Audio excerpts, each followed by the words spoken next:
As the movie starts, we see that a fierce rivalry between two islands is about to come to an end. This is because the king of Greenleaf Island is getting married to the princess of Fresh Flower Island. Several people have gathered to witness the historical event. However, the king is nowhere to be seen, as he is fast asleep in his bed. It turns out that this is not unusual for him. He is known as the Sleeping King because sometimes he can sleep for days. Despite this, all the people on the island love and admire him and elected him the king a year ago. Meanwhile, the bride, Ying, approaches her sleeping husband and asks him to wake up. From their conversation, we learn that the two were in a relationship before their marriage was arranged. However, since the king was a commoner, she abruptly broke up with him. Now, they have once again reunited for the sake of their islands, and while Ying is fine with it, the king holds a grudge for what she did to him. It turns out that he wants to take revenge on her, and this is why he agreed to the marriage. The king doesn't waste any time and sets his plan in motion that very night. First, he seduces his wife and makes her happy, but then he unleashes an array of insults at her, criticizing her rival island. He also belittles her parents for offering a cheap dowry, which is of no use to a rich king like him. Hearing all this, Ying apologizes for abruptly dumping him in the past, but the king is having none of it. Following this, he places her hand beneath his head and warns her that she can only move when he does.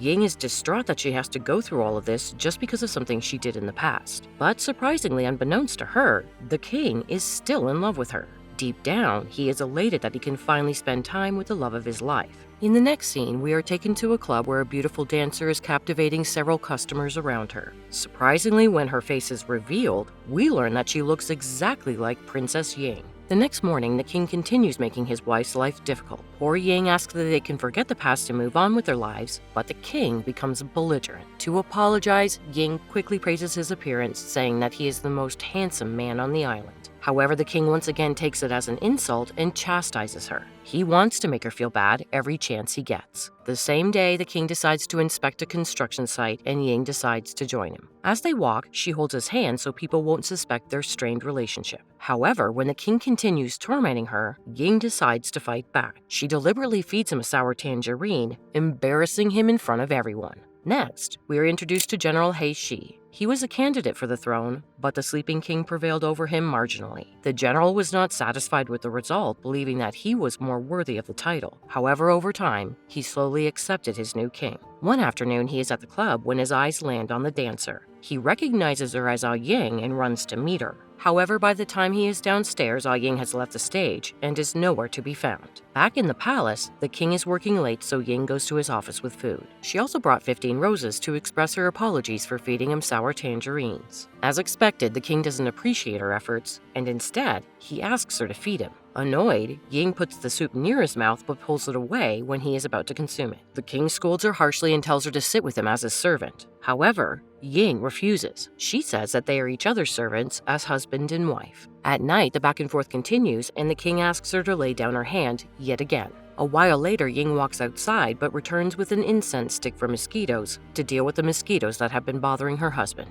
The king adores the gesture but pretends to be unimpressed. When she falls asleep, he remembers the day he met her for the first time. He was a mere construction worker and she was a rich lady walking down the street. Her kindness is what caught his eye, as she treated the poor with kindness and respect. They met a few times and fell in love with each other, but one day, Ying told him that her family would never accept their relationship. The king waited outside her inn for the next month, but she never returned. Then one day, he saw a car drive past. Inside was the love of his life making out with another man. He vowed to never forgive her, but they crossed paths again when he saw her in the palace after the Battle of the Two Islands. He had suppressed his feelings for her, but seeing her again made them flood back. The next day, General He Shi and a foreigner come to the palace to attend a dinner with the king and his queen. To the general's surprise, Ying looks exactly like the dancer he is obsessed with, and they also have the same name. He composes himself and asks to raise a toast for the new queen, but a protective king claims that only he can drink in her name. A while later, she excuses herself to go to the washroom. The general follows behind and calls her out for marrying the king for money. He is again shocked when she claims that she is the princess of Fresh Flower Island. It is then revealed that the dancer Ying and the princess are two different people who are identical in appearance. The general is in love with the dancer, which is why seeing the princess made him go crazy. Just then, the king arrives and accuses the general of harassing his wife. Ying wants to defuse the situation, so she takes the general's side and claims they were just talking. The king doesn't trust her and drags her into the room. He berates her for humiliating her husband and hitting on every man in the palace. palace. She is left crying in the room after he accuses her of being unfaithful. Elsewhere, the general goes to the club and happens to meet the dancer Ying. He asks her what she was doing in the palace, but the woman doesn't have any clue what he is talking about. The general realizes he was mistaken about the queen because she and Ying look identical. The next day, the king calls Ying to his office and apologizes for being rude the previous day. He hugs her tightly, making sure she cannot run away. Later, Ying's younger brother Wu Tong comes to the palace to spy on her. He wants to ensure that the king is taking care of his sister. He goes to the queen's quarters and looks around before driving away with his assistant. When the king returns home, a maid tells him about the man who entered the queen's quarters secretly. The king burns in anger and runs to his wife with a gun. She never saw anyone come inside, but the king refuses to believe her. Moreover, he finds a cigarette on the table and knows that Ying doesn't smoke. He crosses all lines and calls her a whore who sleeps with every man she meets. She slaps him in a fit of rage, but it only multiplies his anger. He then tries to undress her while she yells at him to stop. When Ying realizes where the commotion is leading, she stabs him with her hairpin. The king simply gets up and walks outside in despair, while the queen cries her heart out. Somewhere else,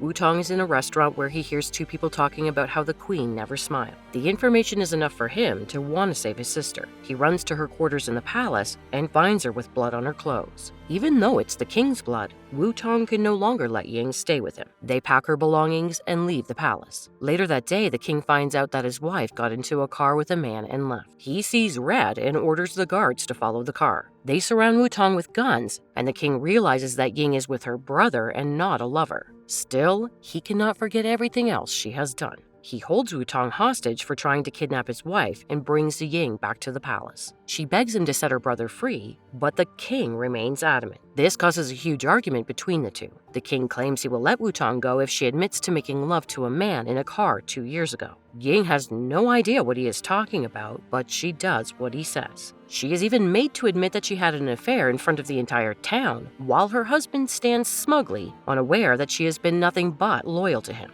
Ying has no joy left in life. She stops smiling and talks only when necessary. A few days later, the king's anger dies down and he approaches her again. But this time, Ying doesn't try to please him, not even a little bit. She wants a divorce and is eager to return home where she is respected and still has a life. The king tries convincing her otherwise, but nothing works. Seeing that she is still proud of herself after performing such atrocities, he allows her to return home. A few days later, the general comes to the king with an invitation to his wedding. He is marrying the other Ying in a month. He also mentions that the woman looks identical to the queen, which is why he was confused at the dinner last time. At first, the king doesn't believe him, but when the other Ying enters the office, he is left speechless. Only then does he realize that he has made a terrible mistake. He accused his wife of adultery when it was his misunderstanding all along. The general offers to apologize to the queen because he was the one who didn't tell them about the doppelganger sooner. However, the king knows that nothing he says will bring the queen back after how much he has hurt her. So, he resorts to forcing her to return.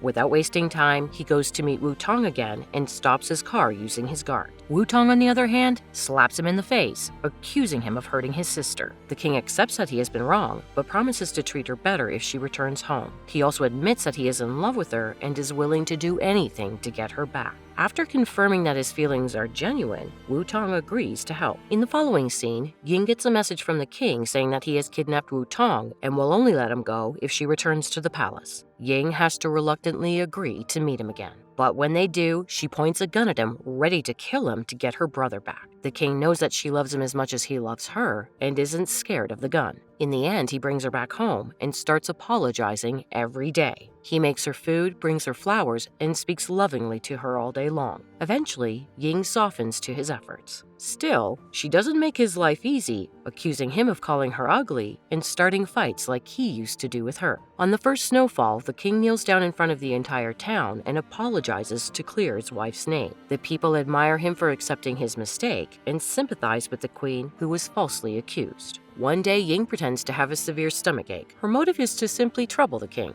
A while later, the fertility doctor arrives and hands her some medicine so that she can get pregnant. The same day, Ying approaches the maid and questions why she hasn't gotten pregnant despite sleeping with her husband every night. In response, the maid reveals that a woman can only conceive if her husband showers her with lots of love. Although the maid tried to explain it metaphorically, Ying takes it the wrong way. Hence, she takes the king on a shopping spree and makes him carry all her bags. Ying believes that this is how one can get pregnant. After walking around for hours, they come across Wu Tong. He tries insulting the king, but this time Ying intervenes, defending her husband. Moved by the stance, he falls to his knees and apologizes, and Ying finally forgives him. The movie ends as the lovely king and queen celebrate a festival together with their loved ones.